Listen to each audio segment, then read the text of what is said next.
Hi everyone, welcome back to my channel Rekha ಅಡುಗೆ ಮನೆ. ಇವತ್ತಿನ ನಾನು ಈ ವಿಡಿಯೋದಲ್ಲಿ ನಿಮ್ಮೆಲ್ಲರಿಗೂ ತುಂಬ ಇಷ್ಟವಾದಂಥ ನಾನ್ ವೆಜ್ ಪ್ರಿಯರಿಗೆ ಇಷ್ಟವಾದಂಥ ಮಸಾಲ ಎಗ್ ಆಮ್ಲೆಟ್ನ ಯಾವ ರೀತಿ ಮಾಡೋದು ಅಂತೇಳಿ, ಸಿಂಪಲಾಗಿ ಯಾವ ರೀತಿ ಮಾಡೋದು ಅಂತೇಳಿ ಸ್ಟ್ರೀಟ್ ಸ್ಟೈಲಲ್ಲಿ ಇರಬೇಕು ರೆಸಿಪಿ, ಆ ರೀತಿ ತೋರಿಸ್ಕೊಡ್ತಾ ಇದ್ದೀನಿ. ಈಗ ನಾನು ಒಂದು ದೊಡ್ಡ ಈರುಳ್ಳಿನ ಸಣ್ಣದಾಗಿ ಕಟ್ ಮಾಡಿ ಇಟ್ಕೊಂಡಿದ್ದೀನಿ, ಮತ್ತು 2 ಗ್ರೀನ್ ಚಿಲ್ಲಿನ ತೆಳ್ಳಗೆ ಸ್ಲೈಸ್ ಮಾಡ್ಕೊಂಡಿದ್ದೀನಿ, ಮತ್ತು ಇದು ಒಂದು 3 ಕಡ್ಡಿ ಆಗೋಷ್ಟು ಕೊತ್ತಂಬರಿ ಸೊಪ್ಪನ್ನು ಸಣ್ಣದಾಗಿ ಹಚ್ಚಿಟ್ಕೊಂಡಿದ್ದೀನಿ. ಅದನ್ನೆಲ್ಲ ಹಾಕ್ಕೊಂಡು ಮಿಕ್ಸ್ ಮಾಡ್ಕೊಳ್ಲಿಕ್ಕೆ ಒಂದು ಬೌಲಲ್ಲಿ ಹಚ್ಚಿಟ್ಕೊಂಡಿದ್ದಂಥ ಈರುಳ್ಳಿ ಮತ್ತು ಗ್ರೀನ್ ಚಿಲ್ಲಿ ಮತ್ತು ಕೊರಿಯಾಂಡರ್ನ ಸೇರಿಸ್ಕೊಂಡಿದ್ದೀನಿ. ಇಲ್ಲಿ ನಾನು ಒಂದು ಸ್ವಲ್ಪ ಚಾಟ್ ಮಸಾಲ ಯೂಸ್ ಮಾಡ್ತಾಯಿದ್ದೀನಿ. ಚಾಟ್ ಮಸಾಲ ಇಲ್ಲ ಅಂದರೆ ನೀವು ಸ್ಕಿಪ್ ಮಾಡ್ಬೋದು.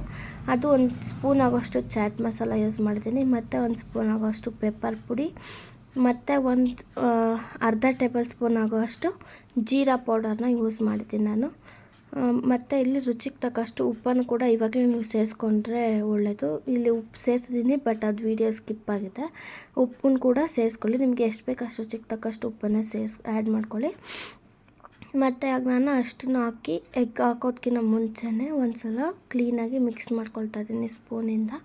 ಇದನ್ನು ಕ್ಲೀನಾಗಿ ಇವಾಗಲೇ ಮಿಕ್ಸ್ ಮಾಡ್ಕೊಳ್ಳೋದ್ರಿಂದ ಎಗ್ ಹಾಕಿದ ಮೇಲೆ ಮಸಾಲ ಕ್ಲೀನಾಗಿ ಅಂಟುತ್ತೆ ಅನ್ನೋ ಕಾರಣಕ್ಕೆ ನಾನು ಇವಾಗಲೇ ಕ್ಲೀನಾಗಿ ಮಿಕ್ಸ್ ಮಾಡ್ಕೊತಾ ಇದ್ದೀನಿ.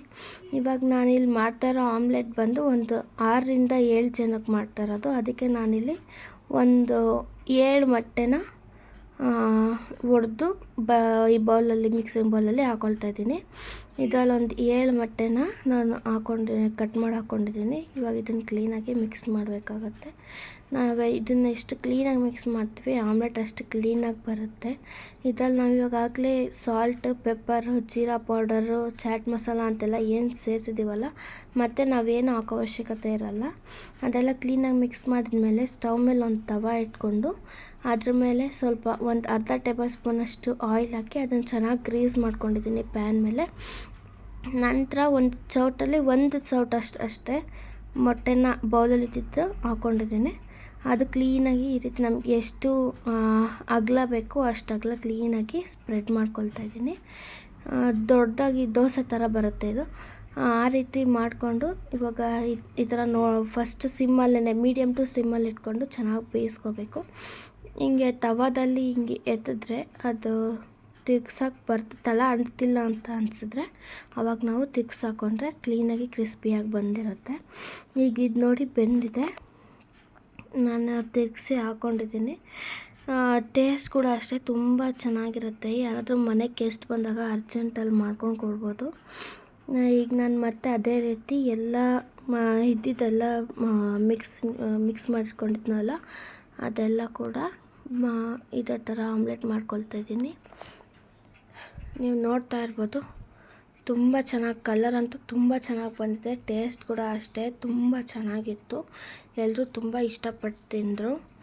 ಒಂದು ತಿನ್ನೋರು ಕೂಡ ಮತ್ತೊಂದು ಅಂತೇಳಿ ಹಾಕ್ಸ್ಕೊಂಡು ಕೇಳಿ ತಿಂತಾರೆ, ಅಷ್ಟು ಚೆನ್ನಾಗಿರುತ್ತೆ ಟೇಸ್ಟು. ನೀವು ಕೂಡ ನಿಮ್ಮ ಮನೇಲಿ ಒಂದು ಸಲ ಟ್ರೈ ಮಾಡಿ ನೋಡಿ.